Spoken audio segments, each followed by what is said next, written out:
população negra, sem contar as indígenas, sofre de um mal chamado racismo estrutural.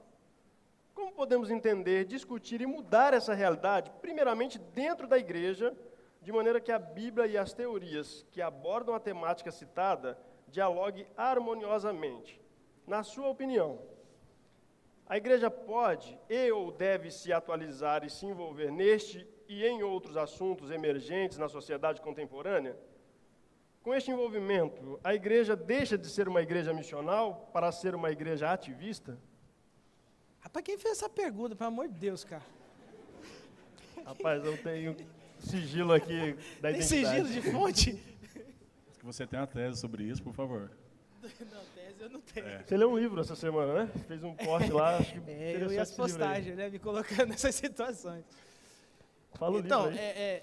eu acho que tem coisas distintas aí, né? A questão do racismo é uma questão que, basicamente, no Evangelho não existe. Porque o Evangelho lida com todas as pessoas na mesma realidade. As pessoas são todos pecadores, carentes da graça e da misericórdia de Deus, e estão para serem redimidos e restaurados pelo sangue de Jesus Cristo. Então, o Evangelho, ele passa por fora disso. O que eu entendo é que, se há algum desvio nesse sentido, nós deveríamos usar o Evangelho para corrigir, né? E, de fato, há, né? Bom, eu sou negro, mas eu não sou de mimimi, eu não gosto de mimimi, de falar, não tive oportunidade, não fez isso, não fez aquilo. Mas eu acho que a igreja precisa dar uma resposta para isso, isso é fato. Isso não torna ela, como é que é a palavra? Atuante, não, ativista. Isso torna ela defensora do Evangelho. Porque qualquer realidade ou por preconceito racial, ou mesmo por preconceito de regionalizações, isso não pode estar dentro da igreja. E, aliás, tem um material que eu li, se eu não me engano, eu acho que é A Igreja do Outro Lado da Rua, é uma coisa assim, que conta a história de uma igreja negra nos Estados Unidos, uma igreja branca nos Estados Unidos, que ela começou a morrer. Ela começou a acabar, e aí foi perdendo seu fôlego. E aí tinha uma ponte que atravessava o bairro Nobre para uma periferia. E aí o que aconteceu? Um irmão ou outro resolveu, assim, teve o impulso do Espírito Santo, passou a ponte e começou a pregar para o pessoal. Rapidamente o Evangelho alcançou o coração dessas pessoas, e essas pessoas começavam a atravessar a ponte, mas elas tinham chinelo de dedo, elas tinham aquela coisa toda e tal. E aí gerou um grande desconforto na igreja. E aí, depois de muita confusão, depois de muita briga, gente dizendo, eu não fico mais nessa igreja, é um absurdo o que está acontecendo, estão acabando com o legado do meu pai, acabando com o legado do meu tio, do meu avô, do meu tataravô e etc. O conselho da igreja, juntamente com o pastor, tomaram uma decisão de cortar na carne. Eles venderam a igreja, atravessaram a ponte e compraram um terreno do outro lado. Quem for do Evangelho atravessa a ponte. Quem não for do Evangelho vai para onde quiser. Então eu acho que a defesa disso, nossa, não pode ser pelo ativismo. Por isso que a gente vê na televisão e etc. Precisa ser pelo Evangelho. Não, eu acho que não deve haver preconceito, porque o Evangelho nos iguala. Nós somos todos criados à imagem e semelhança do Criador. Não há distintos. Não há grego, não há judeu, não há homem, não há mulher. Todos, diante do Criador, são imagem e semelhança. Qualquer coisa que tenha o poder ou a capacidade de alterar a imagem e a semelhança do Criador, ou quando a gente, ou por questão racial, ou por questão de regional, ou simplesmente porque a gente olha o cara que fez uma tragédia, e a gente olha na televisão e a gente diz, esse monstro. Quando a gente faz isso, a gente está querendo tirar dele a identidade do Criador. Quando a gente deixa a identidade do Criador, a gente se enxerga no outro. E quando a gente se enxerga no outro, o Evangelho passa a fazer toda a diferença. Eu não sei se respondi, se compliquei, sei lá, mas... Posso, pastor? Pode, por favor. Acho que respondeu. Não há dúvida que a gente vive num país multicultural, né? Então, eu fico pensando até que ponto, né, a ideia ou a proposta, ela acaba caminhando no sentido mais de uma segmentação, né, do Evangelho. Então, para resolver essas diferenças, né, entre raças, e quem sabe a gente pode acrescentar, inclusive, as tribos, né, urbanas que a gente tem hoje. Então, para resolver a diferença entre tribos e raças, vamos segmentar, vamos criar uma comunidade só para o público A, aí a gente cria uma comunidade para a tribo B. Então, até que ponto, né, essa segmentação, ela não acaba favorecendo ainda mais esse pensamento, né, dessa cultura que a gente vive, que, como o Samuel falou, é oposta ao Evangelho. Achei muito legal o exemplo que ele deu de Atos 2 e Atos 17. É o mesmo Evangelho. Então, o mesmo Evangelho é capaz de alcançar o público A e o público B, com as suas enormes diferenças. É óbvio, nessa luta, né, para fazer uma igreja parecida cada vez mais com aquilo que eu penso, uma igreja que é para mim, né, que é do meu jeito, que é do meu estilo, nessa luta, cada um acaba puxando a sardinha para o seu lado. Mas, aí, em nome do Evangelho, é hora da gente abrir mão, né? Abrir mão de algumas coisas. O meu estilo é europeu, o meu estilo, não tem nada a ver com o estilo brasileiro. Então, está na hora, qual que é a minha cultura, né? Qual que é o meu contexto? De eu abrir mão de algumas coisas em prol do Evangelho. O mesmo Evangelho vai alcançar a todos indistintamente. Legal. A ideia, só para ficar clara, então é abrir mão, né, dentro do que vocês falaram, quem sabe do meu jeito, né, se eu sou europeu, dependendo do que me fortalece, né, para Cara, eu acho que se a gente quiser ser assim, nefrálgico, né, é dizer o seguinte: meu irmão, se você tem preconceito racial, você não é crente. independente. Você precisa se pessoal, converter. né? O Evangelho precisa entrar na sua vida. Porque às vezes nós sempre falamos do Evangelho para os de fora, mas às vezes tem um de dentro, eu não estou falando simplesmente do nosso contexto, estou falando do contexto evangélico brasileiro, que também precisam ouvir o Evangelho e se converter ao Evangelho. Então, existem afirmações que nós fazemos que elas podem ser até bonitas, mas elas não são do Evangelho. Então, eu acho que é uma questão de sinceridade até. Sim. Legal. A pergunta número 1 diz assim, ó, visto que a igreja invisível tem representantes de todas as igrejas, vocês explicam o que é isso, né? Qual a recomendação no dia a dia para a mudança das nossas igrejas? Aí eu acho que no nosso contexto aqui, né? A gente precisa mudar? Eu acho que algumas pessoas comentaram aqui, né? Que tem algumas coisas que a gente precisa melhorar, né? Mudar mesmo. Mas aí, se a gente entendeu isso, como que a gente pode fazer isso no nosso dia a dia, para acontecer essa mudança? Entendendo que a gente tem uma igreja invisível e que nós temos representantes dessa igreja em todas as igrejas visíveis, né, as igrejas locais. Como que a gente muda isso? Eu penso que a fala de Deus para Jonas, o Deus dos hebreus não é só o Deus dos hebreus. O Deus da Igreja Adventista da Promessa não é só o Deus da Igreja Adventista da Promessa. Essa igreja, né, ela funciona invisivelmente, nós somos uma parte desse corpo. Eu acho que a gente pode pensar em nós, o que a gente pode fazer como uma denominação, parte desse corpo de Cristo. Já foram dadas várias dicas, né, nesse sentido aqui, e eu acho que viver um evangelho, né, mais visível, no contexto onde Deus nos coloca, seja entre os vizinhos, seja na escola, seja no ambiente de trabalho, eu viver esse evangelho, né, de maneira intencional, eu mostrar o evangelho, mostrar que esse evangelho, eu conheci ele, eu abracei ele mudou a minha vida. É o ser, né? É o ser cristão que vai ser suficiente para atrair e, de alguma forma, causar, né? Seja um confronto naquele que está vendo o evangelho, seja uma atração para se aproximar do evangelho. É esse viver nosso que vai ser capaz de transformar isso. Posso? Pode. Eu penso assim, ó, acho que um fator importante é a gente começar com aquele louvor antigo que cantava, que é a começar, como é? A começar em mim, quebra coração. Eu acho que a gente às vezes precisa deixar de olhar para a igreja do lado e passar a olhar para a nossa. Então, um pouquinho assim do meu contexto, o lugar ali onde está a igreja onde eu sou pastor, a 2 quilômetros você tem uma igreja da Promessa, a 2 quilômetros você tem outra igreja, a 2 quilômetros você tem outra igreja. Então, no eixo de 2 quilômetros, você tem 3 ou 4 igrejas. Aí, eu começo a observar o seguinte, olha, o pastor daquela igreja, ele usa terno e gravata. Tá, aqui nessa igreja não usa terno e gravata. E eu começo a dizer assim, aquela igreja é atrasada, aquela igreja é isso, aquela igreja é aquilo. Na verdade, a nossa observação deve ser outra.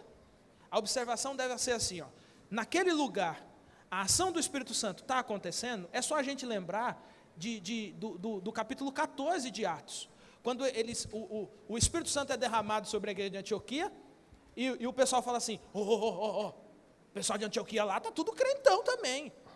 Aí o pessoal de Jerusalém faz o quê? Manda o representante de Jerusalém para observar lá, vai lá e bota a ordem naquele pessoal. Quando ele chega lá, ele escreve dizendo assim, ele fala assim, a graça de Deus está sobre eles, a ação de Deus está sobre eles. Então eu entendo o seguinte, se a igreja prega o evangelho de Cristo, para mim é a coisa mais importante, a pregação do evangelho de Cristo. Se ela quiser, se o pastor, se o pregador quiser usar terno e gravata, irmão, está pregando o evangelho, glória a Deus, toca a vida. Se ele quer falar alto, quer falar baixo, um fala lendo, o outro fala de cor, gente, isso aí é gosto. Você pode gostar de um pregador que fala alto, você gosta de um que fica andando, né, que eu quase ganho a maratona andando, você gosta de um que fica quietinho, você gosta de um que fala lendo. Não interessa, gente, é o evangelho que está sendo pregado, o poder está no evangelho,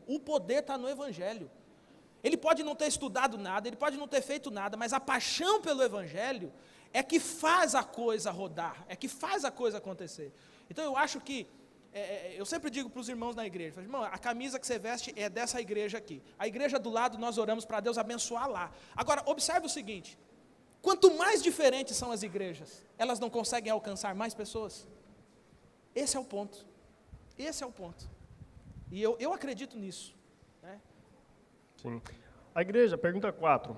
A igreja de Atos capítulo 2, voltando lá em Atos 2, tinha um caráter essencialmente missional, que podia ser vista através da pregação da palavra, do comportamento dos cristãos, de dividir suas posses e no crescimento. Na opinião de vocês, o que fez a igreja atual ser tão diferente dessa descrita em Atos? E aí eu pergunto, a igreja atual é tão diferente da igreja descrita em Atos 2? Em quais aspectos? Eu não peguei, cara, meu cérebro falhou. A igreja de Atos... A igreja de Atos 2, ela tinha um caráter missional que podia ser visto através da pregação e do comportamento deles de dividir o que eles tinham, no crescimento e tal. E aí hoje, a igreja atual, ela é diferente de Atos e em qual sentido? O que faz a igreja ser tão diferente, se ela é?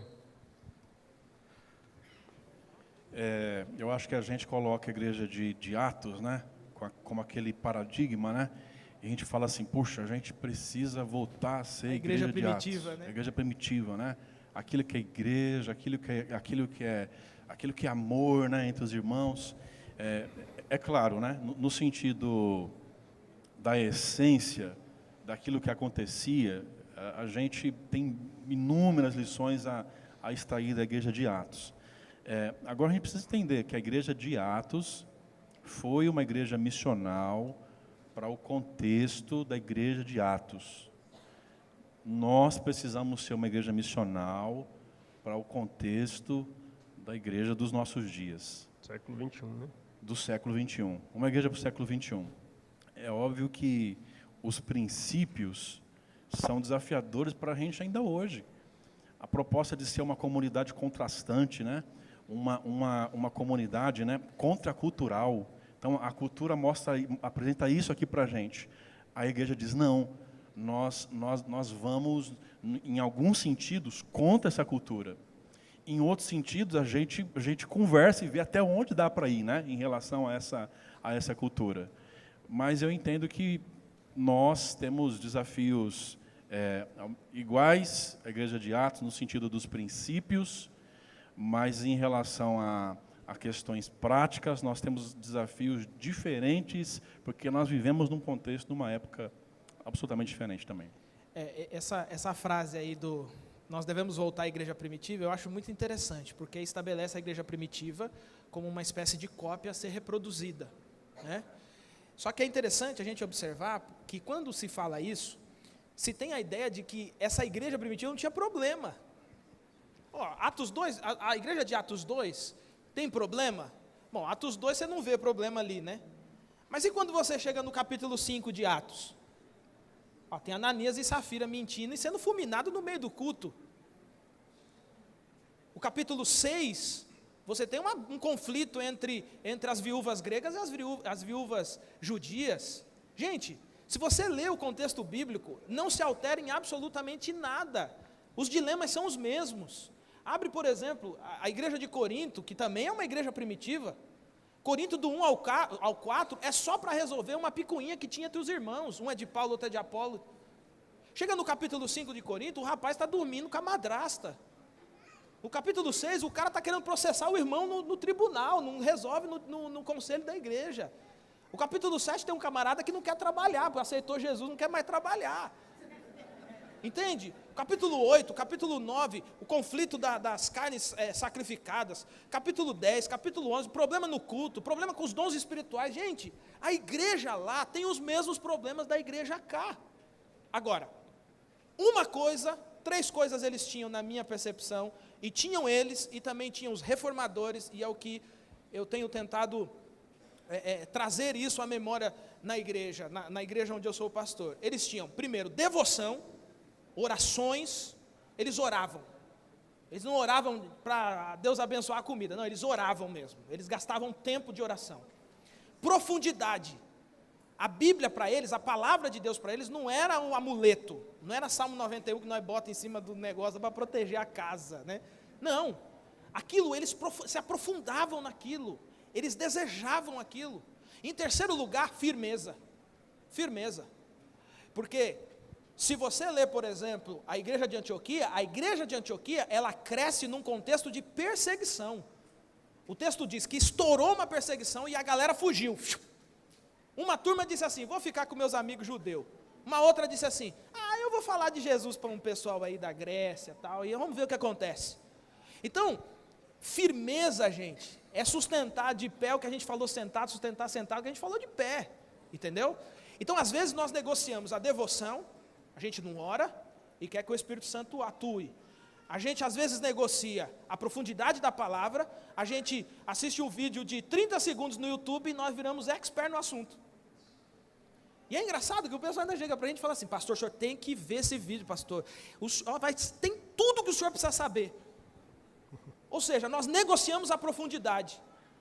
E, em terceiro, nós negociamos a firmeza. Quando o cinto aperta, a gente fala assim, não, veja bem, gente, nós estamos falando isso aí, mas é o seguinte, a gente pode ver aí como que a gente ajeita. Então, eu acho que se a igreja, no contexto brasileiro, aí eu não vou falar só da nossa, mas no contexto geral, que tem sido uma discussão comum, ela precisa desses fatores. Firmeza, profundidade, devoção, entendeu? Senão eu não vejo como que ela pode fazer diferença. É sal insípido, irmão. É sal para jogar na rua e vamos continua só a briga pelo cargo, pela função, por isso, por aquilo. Agora, quando o negócio começa a fervilhar no nosso coração, e a gente começa a ver gente chegando nova, gente sendo transformada, gente mudando, e a gente percebe que nós não somos o centro do universo, que o centro do universo, na verdade, é Jesus Cristo, e nós que aqui giramos em torno dele, eu acho que a gente começa a negociar muita coisa, que não faz, elas não são seminais, não são essenciais ao Evangelho. Legal, tem mais duas perguntas, o tempo está, nem sei como que está, mas vamos lá. A igreja, que nem eu, não use relógio. Olha lá, do que está aqui, cara. A igreja ela está em crise de identidade em relação à missão. Vocês concordam com isso? Se vocês concordam, pergunta 3. Quais os fatores que levou a essa crise? A igreja ela está em crise em relação à missão de Deus, aquilo que a gente conversou aqui, né? Fala aí primeiro. Não sei se está em crise, sabe? Vou negociar. Porque assim, se a gente voltar de novo, né, para a ideia da padronização, o que é a identidade? Então, é a padronização. A gente não tem um padrão único, né? Por exemplo, as nossas igrejas, elas são despadronizadas, né, no sentido do método, no sentido da liturgia, enfim. Então, eu acho que se a ideia é essa, né, se o conceito que se tem de crise de identidade é esse, eu diria que não. Até porque a gente já conversou aqui que a padronização ela é um negócio extremamente relativo, né? Porque a gente, por exemplo, não pode ter o mesmo padrão da igreja lá do século III. Não dá.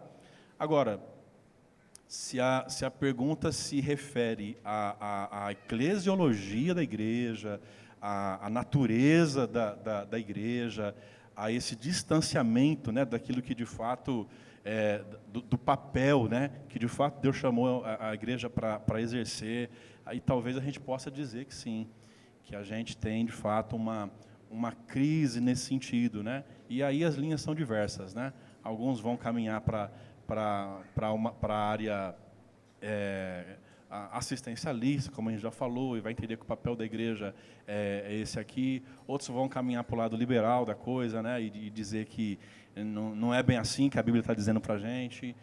Então, se a pergunta se refere a esse sentido, se a natureza da igreja, o chamado da igreja, eu penso que aí a gente tem muito a conversar, sim, para resgatar o que a gente já vem falando hoje aqui durante todo o dia. Resgatar essa proposta de que Deus criou um povo, Deus chamou esse povo com um propósito, com uma finalidade, e esse povo precisa cumprir essa missão, porque já foi abençoado para isso. É a ideia de ser bênção para abençoar. Legal. Eu acho que essa crise, na verdade, ela tem mais a ver com o método do que com a essência da missão. Toda igreja quer crescer.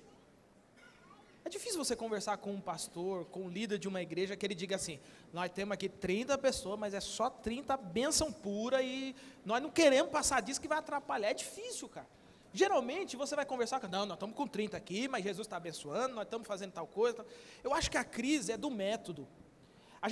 Às vezes eu até observo isso, a gente perde muito tempo lá na igreja discutindo qual é o método que a gente vai evangelizar. Vamos fazer como? Vamos entregar folheto? Nós vamos evangelizar pelo Facebook, nós vamos evangelizar pelo Instagram, nós vamos evangelizar através de mensagem gravada, e a gente perde um tempão nisso. Quando, na verdade, a gente vai falar assim, gente, o negócio é o seguinte, nós temos que evangelizar, a missão é de Deus, nós temos que engajar nisso. Como nós vamos fazer? Meu irmão, decide aí como você quer fazer.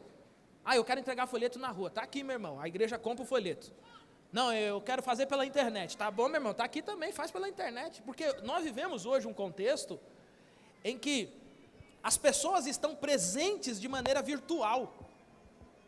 Eu tenho um rapazinho na igreja, ele é um adolescente, ele já tem o segundo Facebook. Então ele fechou o primeiro Facebook, bateu 5.000, aí ele abriu o outro, já deve estar chegando nos 4.000 e pouco. Aí o que acontece? Rapaz, de vez em quando eu faço umas lives lá, dá umas 50 pessoas.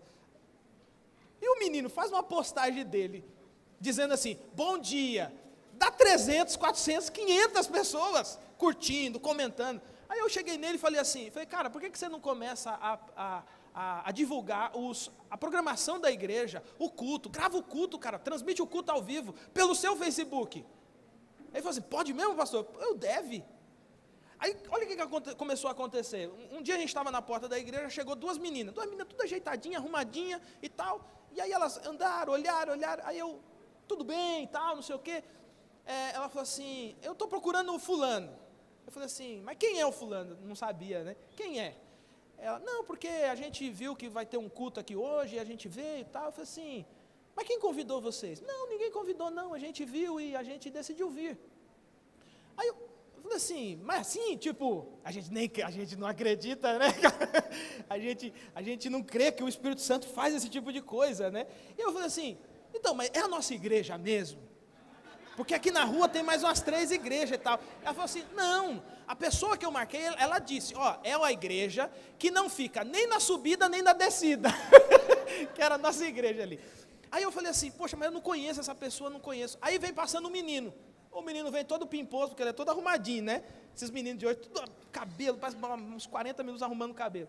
Aí eu falei assim, rapaz, é o seguinte, cara, tem 2 meninas aí, cara, nunca vi. E elas estão aqui desesperadas, que elas estão esperando não sei quem, que vão assistir o culto, cara. Eu não sei se elas vieram nessa igreja mesmo e tal. Ele falou assim, quem são as meninas? Eu falei assim, tá ali na porta. Ele fez assim. Ele, peraí. Ah, é a fulana e a ciclana. E ele foi lá, cara, falou com as meninas, não, a igreja é aqui mesmo, pode entrar, cara, não sei o que. Sentou do lado delas na igreja e ficou. Eu acho, então, que a crise, ela é de método. Porque imagina se esse menino, ele começa a entender o seguinte, cara, eu tenho um Facebook tão poderoso, que eu posso encher a minha igreja. O Espírito Santo pode usar o meu Facebook para encher a igreja. Eu vou pregar na igreja para o menino fechar o Facebook dele? Eu estou pregando para o menino botar os vídeos da igreja. E aí ele recebeu um cargo na igreja. Qual é o cargo dele na igreja? O cargo dele é transmitir as pregações pelo Facebook. E aí é muito interessante, porque é o seguinte, ele fica com o meu celular, desculpa, eu estou tomando muito tempo, mas deixa eu contar essa história. Ele fica com o meu celular, aí eu subo para pregar, ele pega o celular, já arma os negócios, tal, não sei o quê, ele faz assim. Aí ele senta lá, fica olhando, tal. Quando termina o culto, ele dá um perdido com o meu celular. Ele some com o meu celular, eu falei, cara, que esse moleque está vendo com o meu celular? Aí ele vem, me entrega o celular e fala assim, ó pastor, tem umas fotos aí, o senhor manda para mim, por favor? Aí eu olho lá e ele tá a foto no espelho do banheiro. Aí eu falei assim, cara, mas por que você pega meu celular? Não, porque seu celular é um iPhone. Aí, esse menino, quando ele diz assim, ó, quando ele vai lá e diz assim, por exemplo, vai ter a live, ele manda a live no Facebook dele, bomba. O pessoal fala assim, o que é isso aí? Eles entram. Então eu acho que é crise de método. Entender que, por exemplo, que o menino pode evangelizar pelo Facebook. Ele alcança mais gente do que a gente num dia inteiro entregando folheto. Glória a Deus. Amém? Isso aí, pessoal. Obrigado, pastor Alex, pastor Samuel.